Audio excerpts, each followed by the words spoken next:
Oke teman-teman, jadi di sini gua akan coba jelasin kepada kalian ya bagaimana cara menggunakan aplikasi pencatatan keuangan pribadi by EA Tax ini ya. Oke, jadi pada sheet pertama tampilan awalnya akan seperti ini ya, sheet menu. Nah, di sini ada daftar master datanya, ada transaksinya, ada laporannya. Ini tombol-tombol yang nanti bisa kalian klik untuk langsung ke sheet masing-masing gitu. Oke. Nah, yang pertama harus kalian lakukan adalah kalian isi nama kalian di sini ya. Isi nama, misalnya kita di sini isi calon akuntan. Oke, karena ini penting, nanti dia namanya ini akan nge-link ke laporan-laporan yang lain ya teman-teman. Jadi harus diisi. Langkah kedua yaitu kalian isi periode awal dan periode akhirnya. Ini periode yang kalian inginkan gitu. Misalnya kalian mau input transaksi di pencatatan di aplikasi ini itu mau dari periode bulan berapa gitu. Kalau kayak saya pribadi, saya maunya tuh satu file Excel ini itu untuk input transaksi per satu kuartal gitu. Sekarang kan kuartal 3 nih. Berarti saya maunya dari tanggal 1 bulan Juli sampai dengan 30 bulan September gitu ya. Jadi saya per satu kuartal satu file Excel gitu. Kalau kalian mau langsung 1 tahun juga nggak apa-apa. Berarti 1 Januari sampai dengan 31 Desember gitu ya. Bebas, ini tergantung preferensi masing-masing. Oke. Itu untuk tampilan menu, jadi hanya ada 3 yang perlu kalian isi, sisanya kalian tinggal pencet aja tombolnya gitu. Misalnya mau ke sheet kas bank nih ya yang pertama. Nah, di sini ada sheet daftar kas bank. Ini adalah sheet untuk mengisi, nah ini kalian perlu isi juga ya secara manual, itu daftar kas dan bank yang kalian punya gitu. Saya kasih di sini contohnya itu ada 6 ya, kasnya ada 2, kas dompet dan kas cadangan. Dan juga banknya ada 4 ya, bank Big Four lah gitu ya, BCA, Mandiri, BRI, dan BNI gitu. Nah, jenisnya kan di sini kas kan tunai kan, karena kita pegang uangnya secara cash gitu. Terus kalau bank ya jenisnya bank gitu. Nah, kalian nanti kalau mau tambah juga boleh ya, tinggal tambah isi di keterangan jenis dan saldo awalnya aja teman-teman. Nomornya nggak usah kalian isi ya, karena dia akan ngisi sendiri. Misalnya kita di sini mau nambahin e-wallet lah ya, e-wallet kayak ShopeePay gitu-gitu, kita kan masuknya ke bank juga kan sebenarnya itu, karena kita nggak pegang secara cash, ShopeePay. Nah, dia langsung isi sendiri nomornya ya, jadi nggak perlu kalian isi secara manual. Terus tinggal pilih jenisnya, ShopeePay berarti jenisnya bank, gitu kan. Misalnya tambahin aja deh lagi Dana, terus OVO, dan GoPay gitu. Oke, nah, ini sama jenisnya bank, tinggal di copy aja, oke. Selanjutnya kalian isi saldonya. Jadi saldo awalnya berapa? Saat kalian awal atau pertama kali menggunakan aplikasi ini, saldo awalnya berapa kalian isi di sini di daftar kas bank ini ya. Misalnya di sini kita cashnya nggak pegang banyak-banyak, 55.000 lah ya anggap. Terus jadi dompet kita cuma 55.000, terus ada lagi cadangan kita misalnya kita simpen di kantong celana gitu ya buat jaga-jaga 20.000. Nah, misalnya di bank BCA kita ada 300.000, terus di bank Mandiri misalnya ada 500.000, di bank BRI ada 275.000, di bank BNI misalnya 325.000, terus di ShopeePay misalnya 35.000, di Dana karena jarang kita pakai misalnya cuma dikit 10.000, di OVO bahkan cuma 5.000, dan di GoPay mungkin 30.000 lah yang kita bikin.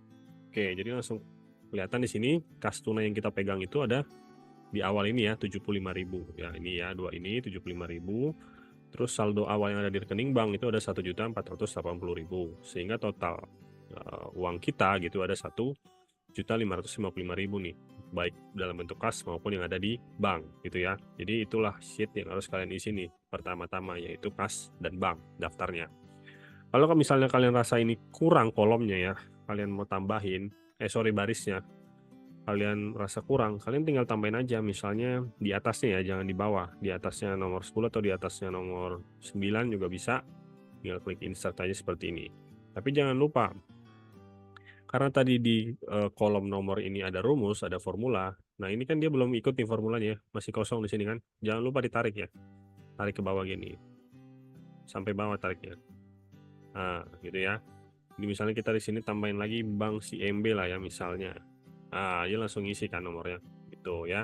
Jadi setiap kali nambah baris jangan lupa di kolom yang ada formulanya kalian tarik ke bawah supaya rumusnya ngikut gitu, supaya jadi nggak error ya. Nah, ini misalnya kita nggak jadi ya, itu hanya contoh aja. Kita cuma butuh 10 misalnya di sini, oke. Kita bisa misalnya kalau mau balik ke menu langsung aja pencet di sini. Nah, balik ke menu. Selanjutnya kita misalnya ke sheet akun. Nah, ini juga kalian harus isi nih. Ini adalah list akun pemasukan dan pengeluaran. Nah, ini bebas ya, sesuai penamaan kalian masing-masing nih. Kalian isinya lagi-lagi di keterangan kategori dan jenis aja.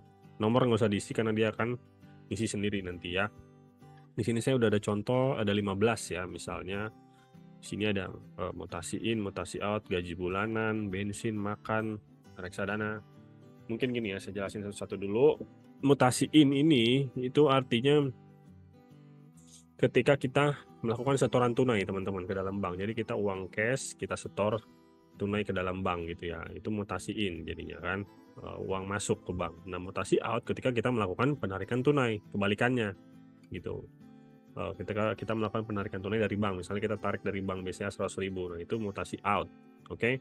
Atau bisa juga untuk transaksi pemindahan dana antar bank, ya misalnya kalian mau mindahin duit dari bank BCA ke bank Mandiri gitu. Berarti nanti pas di pencatatan transaksi dari BCA kan keluar kan, berarti mutasi out. Nah, bank Mandiri nerima kan, berarti mutasi in gitu ya untuk mutasi. Jadi ini ada kategorinya di sini. Ada 4, mutasi, operasional, investasi, dan pendanaan. Misalnya di sini gaji kan, gaji ini kategorinya operasional. Terus juga misalnya di sini reksadana gitu investasi. Terus pinjaman itu kan pendanaan gitu ya. Jadi kalian nanti bisa isi sendiri di sini. Kalian tinggal tambahin di sini kalau ada versi kalian gitu ya. Misalnya kita tambahinnya di sini apa ya? Healing ya, healing misalnya healing ini buat jalan-jalan ya. Nah, healing ini tipenya apa? Operasional ya. Nah, jenisnya apa? Out. Karena kan kita keluar duit kan buat healing gitu. Jenisnya out. Jadi di sini yang jenisnya in cuma sedikit ya, karena yang uang masuk itu cuma sedikit dari mutasi in, dari gaji bulanan, dari freelance, sama dapat pinjaman bank ya kan, itu uang masuk, makanya jenisnya in. Sisanya tuh uang keluar semua nih, pengeluaran semua gitu. Jadi ntar kalian tinggal isi sendiri di sini ya, udah saya sediain barisnya banyak ini. Kalau kurang lagi-lagi bisa kalian tambahin sendiri seperti tadi, tapi jangan lupa formulanya ditarik ke bawah ya. Oke, kita kembali lagi ke menu, lanjut ke input data transaksi. Nah ini nih, ini sheet intinya ya.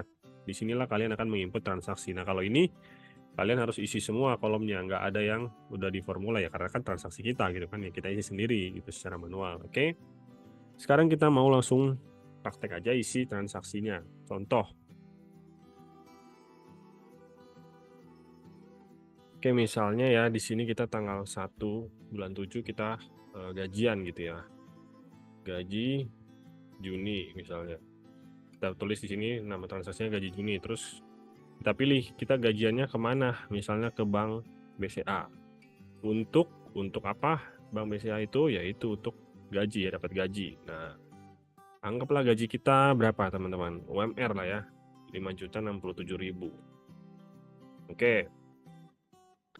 Nah, misalnya pada tanggal yang sama kita mau langsung beli parfum gitu ya, misalnya beli parfum. Nah, ini dari bank BCA juga kita bayar parfumnya, beli parfumnya misalnya. Parfum itu berarti masuknya belanja lah ya, belanja misalnya kita beli parfum 100.000.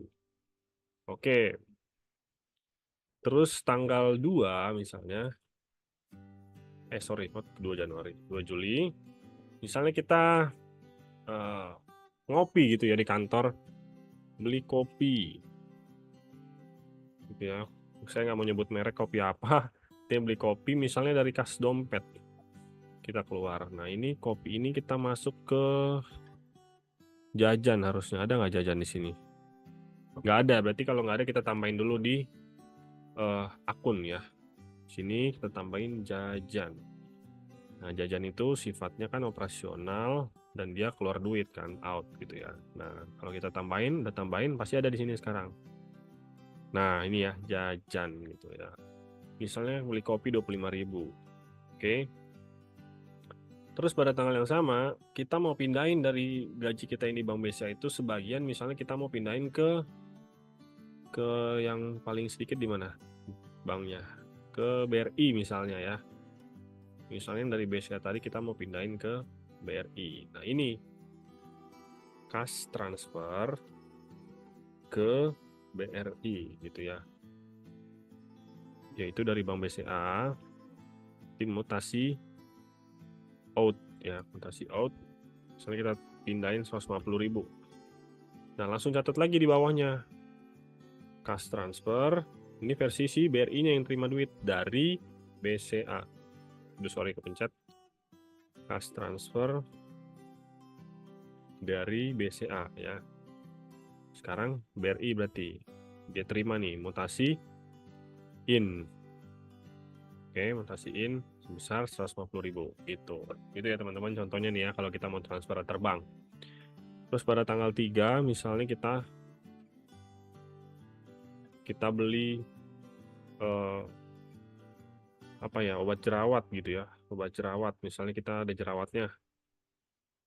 Nah, kita beli misalnya bayarnya pakai Shopee Pay. Obat jerawat itu berarti kita masuknya ke skincare ya. Misalnya 25.000 lah harga obatnya ya, obat total gitu kan. Nah, 25.000. Terus misalnya pada tanggal 5, oh Januari mulu sih saya nulis. Tanggal 5 Juli misalnya kita jalan-jalan lah ya, katakanlah nonton film gitu ya, nonton film ke bioskop, kita bayar pakai bank BNI misalnya. Oke, berarti ini jalan nonton film kita masuknya ke healing. Nah, misalnya harga tiketnya 50.000 lah katakan. Ya kan? Terus kan kalau nonton film pasti beli jajan dong, ya kan? Makan lah anggap ya, makan di mana ya? KFC lah misalnya, makan di KFC. Nah, untuk bayar makan ini kita pakai Mandiri misalnya bayarnya. Oke, kita tulis di sini untuk makan. Nah, misalnya kita makan di KFC habis 45.000. Oke ya. Dan mungkin itulah contoh transaksinya ya, nggak usah banyak-banyak, nanti videonya kepanjangan. Intinya saya mau kasih lihat aja cara makainya gimana ya. Nanti jadi kalian bisa input di sini, sampai ini saya bikin baru sampai 100 memang, nanti kalau misalnya dirasa kurang tinggal tambahin sendiri ya teman-teman. Tapi jangan lupa ditarik ya. Oh enggak ya, nggak usah, ini nggak ada formulanya, jadi cukup ditambahin aja seperti ini. Misalnya kalian mau nambahin segini ya, 20 baris, tinggal insert lagi aja gitu. Tuh, jadi tambah banyak kan ke bawah terus gini. Nah, nanti kalian nggak perlu khawatir, "Oh, berarti ntar jadi panjang dong Bang kalau kita misalnya udah nulis 1 bulan transaksi sampai berapa ratus tuh." Ya nggak apa-apa gitu kan, nanti bisa difilter di sini. Kalian tinggal aktifin filter aja di sini, filter. Nah, jadi kalian bisa filter nanti per tanggal, per bulan, sorry. Mungkin saya kasih contoh satu deh. Kita bikin di sini tanggal 2 Agustus deh ya. 2 Agustus misalnya kita beli bensin gitu ya, beli bensin dari kas dompet. Ini untuk bensin ini misalnya beli bensin 30.000. Satu lagi misalnya tanggal 3 Agustus kita mau invest lah uang kita gitu ya, eh, eh, beli saham misalnya dari BCA misalnya ya kan, untuk berarti saham, mana saham, ini kripto ya, sorry, saham. Nah, misalnya kita store ke RDN untuk beli saham misalnya 500.000 gitu. Nah, ini udah ada 2 bulan berbeda, Juli dan Agustus. Jadi kalian ketika mau lihat nggak usah capek-capek gini kepanjangan. Misalnya kalau nanti transaksi udah banyak mau lihatnya per bulan, bisa aja tinggal difilter seperti ini ya, Agustus gitu. Nah, nanti dia akan muncul yang Agustus doang gitu ya teman-teman ya. Oke. Nah, ini udah ya, udah ada contohnya. Nanti transaksi yang di sini dia akan otomatis merekam di history ya, di history sini ya. Nah, di history ini ada nama kalian di sini, makanya saya bilang tadi harus diisi ya di sheet menu karena dia akan ngelink ke sini namanya history. Ini historinya bisa kalian filter dari sini. Ini contohnya per akun ya. Per kas bank saya filternya di sini. Misalnya kita mau filter per akun. Per akun misalnya gaji. Nah, ini akan keluar nih ya, gajinya segini tadi kan, gaji yang kita terima. Terus misalnya kita mau filter lagi per kas bank. Tadi yang paling aktif itu Bank BCA ya. Nah, keluar semua tuh history yang terjadi di Bank BCA ya. Tadi kan saldo awal 300.000 Bank BCA. Terus kita terima gaji nih penambahan ya kan, 5.067.000 jadi saldonya 5,3. Terus tadi ada keluar buat beli parfum 100.000 jadi 5,2. Terus tadi kita ada transfer lagi ke BRI 150.000 jadi 5,1 gitu ya. Oke, jadi dia akan merekam di history transaksi yang sudah kita input di sini gitu ya. Oh, iya ya, ada lagi tadi ternyata beli saham. Nah, ini yang saya bilang ya, sorry saya lupa ngasih tahu di transaksi ini, itu ada kolom bantu di sini. Nah, ini ada formulanya teman-teman ya. Untung aja nih ada kasusnya langsung. Ini ada formulanya.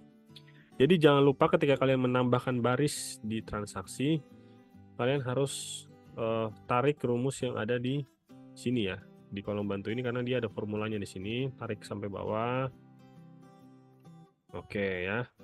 Makanya tadi yang beli saham ternyata nggak keluar kan di history karena belum ditarik nih di kolom bantu. Jadi ini ada kolom bantu di sini ya yang saya grouping. Oke, nah sekarang udah keluar nih harusnya nih, beli saham udah keluar nih. Nah ya udah ada ya. Oke ya, untung aja ada case-nya jadi hampir aja saya lupa ngasih tahu. Oke, jadi jangan lupa ketika kalian menambahkan baris di kolom transaksi, kalian buka ininya, kolom bantunya, lalu kalian tarik rumusnya dari yang paling atas sampai bawah supaya dia jalan. Oke. Jadi dia langsung merekam di history ya transaksi ini. Misalnya per akun, lagi kita coba per akun misalnya makan. Nah ini tadi ada ya, makan di KFC 45.000 gitu. Oke. Ini untuk kolom history, kita kembalikan saja misalnya ke Bank BCA lah ya, yang lebih rame gitu. Oke. Sekarang kita ke sheet laporan kas bank. Nah ini laporan kas bank kalian gitu, rekapnya udah terisi otomatis gitu ya. Jadi teman-teman, sheet yang perlu kalian isi itu cuma ini ya, yang diwarnai putih nih, kas bank, akun, dan transaksi. Sisanya yang history, laporan kas bank, dan laporan akun, ini nggak perlu diisi. Karena dia akan mengisi secara otomatis, sudah ada formulanya. Karena itulah laporan kita yang ingin kita lihat ya kan. Nah sekarang kita lihat laporan kas banknya nih. Tadi kas dompet kita di awal 55.000 kan. Nah sekarang tadi sudah terpakai 55.000 pengurangan, jadi sekarang 0 nih kas dompet kita. Kas cadangan 20.000, di BCA tadi saldo awalnya 300.000, ada penambahan karena kita gajian tadi ya 5.067.000, terus ada pengurangan terpakai 750.000, jadi sisa 4,6 gitu ya, dan yang lain-lain. Kalian bisa lihat di sini. Nah ini ada totalnya juga, kas tunai 20.000 saldo akhirnya, ini tadi kan saldo awal, ini penambahan, ini pengurangannya, dan ini saldo akhirnya. Sehingga total uang kita saat ini ya, di sementara ini itu ada 5,8 juta. Nah ini kalian bisa lihat di sini chartnya gitu ya, ternyata duit kita paling banyak di BCA gitu kan. Ini kalian juga bisa lihat di sini grafiknya berdasarkan kas bank. Misalnya di sini kalian mau lihat Bank BCA. Nah ini bisa dilihat juga ya grafiknya gimana naik turunnya gitu ya di laporan kas bank ini. Oke, selanjutnya kita masuk ke laporan akun. Nah kalau ini rekapnya berdasarkan akun, berdasarkan aktivitas. Tadi kan ada untuk operasional, ada untuk investasi, dan ada untuk pendanaan gitu ya, sama ada mutasi. Oke, jadi dia ada di sini semua teman-teman terekapnya. Nah ini saldonya harusnya sama kan, saldo akhir kas bank di sini dengan yang di sini harusnya sama tuh ya, sama ya, bisa kalian lihat 5,8, di sini juga 5,8. Oke, jadi itulah penjelasan untuk sheet-sheetnya. Ingat ya sekali lagi teman-teman, jadi yang perlu diisi hanya 3 sheet ini, yang warna putih, yang warna biru ini nggak perlu diisi, sama yang menu tadi ya, isi namanya dan isi periode awal serta periode akhirnya. Oke. Oke, jadi seperti itulah buat kalian yang mau aplikasinya langsung aja klik link di bio atau bisa juga hubungi nomor yang tersedia di bio juga ya. Oke teman-teman, semoga bermanfaat aplikasinya. Bye-bye.